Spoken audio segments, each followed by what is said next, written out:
Deuxième jour de Gamescom. La partie business a ouvert ses portes. Tout le gratin du milieu professionnel du jeu vidéo est réuni. Le public n'est pas encore présent, heureusement, parce que ça commence déjà à chauffer vachement.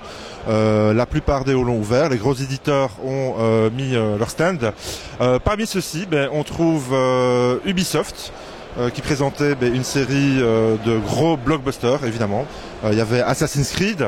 Il y avait notamment encore un nouveau Rayman, il y avait un nouveau Just Dance. Je ne vais pas vous faire la liste parce que finalement on la connaît très très bien.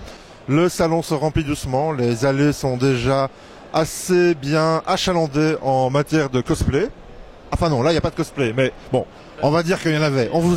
Il y en a un. Non, c'est pas vrai, t'es vraiment méchant. Non, mais on en mettra dans le montage, je vous promets. Les allées donc sont déjà en train d'être parcourues par des gamers un peu boutonneux, très passionnés et assez agressifs parfois dans les files, ça il faut le reconnaître. C'est vrai. Je dois avouer que c'est très agressif. Nous avons déjà pu faire notre marché parmi les développeurs, rencontrer toute une série de portraits de figures du jeu vidéo intéressantes, parmi lesquelles Ed Boon qui présentait Mortal Kombat X, le creative director aussi de Far Cry 4, un gros titre attendu, rencontrer déjà le level designer aussi de Evolve, un des tout grands buzz de ce salon. Aussi dans mes petits papiers l'art director de The Crew, nous y reviendrons ultérieurement dans cette émission. Aussi Ed Boon, ça je l'ai déjà cité, le fondateur du studio derrière Surgeon Simulator, qui venait présenter la nouvelle version de Surgeon Simulator sur PlayStation 4. Tout ce beau monde, nous y reviendrons plus tard. Le marché continuait évidemment pour la bêta, la démo Behind Closed Door de Evolve. Ça c'était un peu le gros coup de cœur pour l'instant. Vraiment impressionnant au niveau technique. Je pense que ça a beaucoup d'avenir quant à l'aspect multijoueur. Déjà avec leur production antérieure Left 4 Dead, ils s'étaient vraiment axés sur ça. Et on retrouve un peu les mêmes aspects, c'est-à-dire 4 joueurs contre là non des zombies, mais un monstre aussi, lui joué par un vrai joueur. Je crois que pendant la présentation, donc avant l'essai du jeu, on nous a beaucoup martelé sur le concept de gameplay asymétrique. Gameplay asymétrique par rapport à Evolve, ça veut dire quoi, Marc, en pratique ? Quand on a essayé le jeu, c'était simple. Il y avait 4 joueurs d'un côté de la salle et puis un joueur de l'autre qui représentait en fait le monstre. Donc le gameplay asymétrique, ça veut tout simplement dire qu'il y a 4 joueurs qui jouent ensemble pour vaincre un autre joueur. Voilà. Le monstre que j'ai incarné, malheureusement. Et qui a pris pour son grade.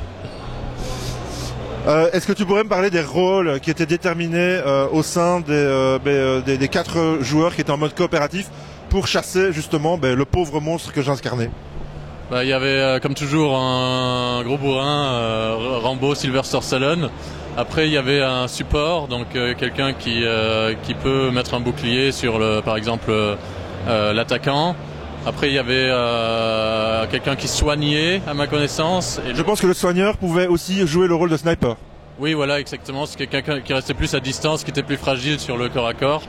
Et la 4e personne, c'était, il me semble que c'était quelqu'un qui posait des mines ou des pièges un peu partout pour accrocher le monstre à terre. Et toi, tu jouais quel perso en fait, Marc? Moi, j'ai joué le support, donc mon rôle, c'était vraiment de couvrir celui qui attaquait le monstre en fait. Donc je le protégeais avec des boucliers et tout ça. Donc d'ailleurs je pense bien que tu as eu beaucoup de peine à lui faire du mal à ce gros bourrin. Parce que toi tu jouais le monstre. Mais oui, et malgré ça j'ai quand même apprécié le fait qu'il y avait un changement de météo qui me permettait de me cacher plus facilement. Je me mettais dans le blizzard, dans la neige, mais malgré ça voilà, je me suis fait absolument rétamer la tête comme c'est pas permis. Il faut savoir que le monstre que j'avais c'était un kraken je pense.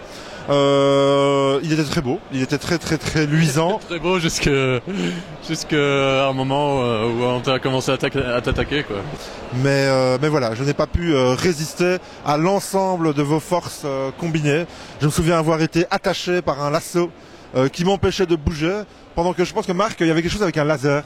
Oui, moi je m'occupais tout simplement à défendre quelqu'un qui t'attaquait et à le rendre invincible. Donc tout ce que tu faisais était un peu inutile, mais c'est normal, c'est la première fois que tu jouais le monstre. S'il fallait tracer un bilan de cet essai de Evolve, qu'est-ce que tu dirais Moi je trouve que c'est vraiment un jeu très très prometteur, autant dans l'atmosphère que dans le gameplay.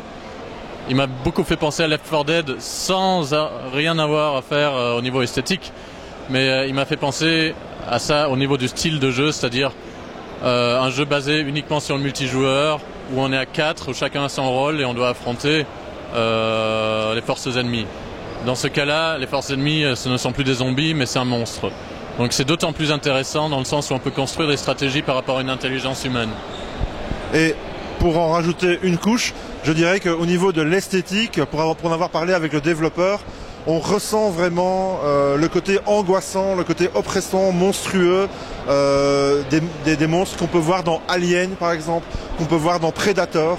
Le gameplay a complètement calqué certaines mimiques esthétiques du Predator qui va disparaître et qui va réapparaître par surprise dans le dos d'un ennemi pour l'embrocher et lui vider les tripes. Moi ça m'a énormément plu par rapport à l'atmosphère.